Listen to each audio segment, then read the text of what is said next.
সরকারের ভাবলে দুর্নীতিমুক্ত প্রধানমন্ত্রী সমাজ ব্যবস্থার জন্য আহ্বান করবে।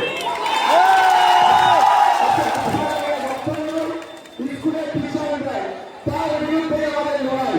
শিক্ষা প্রতিষ্ঠানে শিক্ষক দিতে হবে, সরকারি হাসপাতালে ডক্টর দিতে হবে, ঔষধ দিতে হবে এবং যত ধরনের অন্যায় ব্যবস্থা হচ্ছে সেগুলো বন্ধ করতে হবে। ধর্মীয় বিভাজন বন্ধ করতে হবে, তার বিরুদ্ধে আমাদের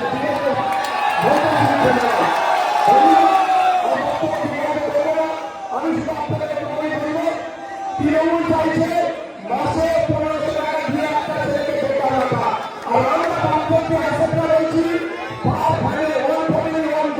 প্রত্যেকটা পরিবার থেকে একজনকে স্থায়ী কাজের ব্যবস্থা করা হবে।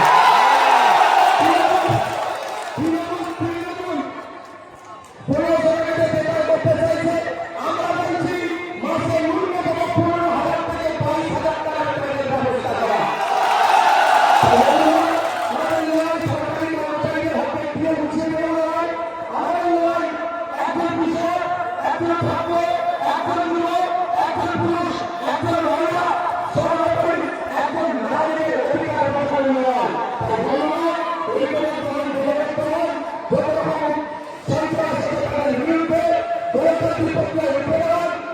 এমপি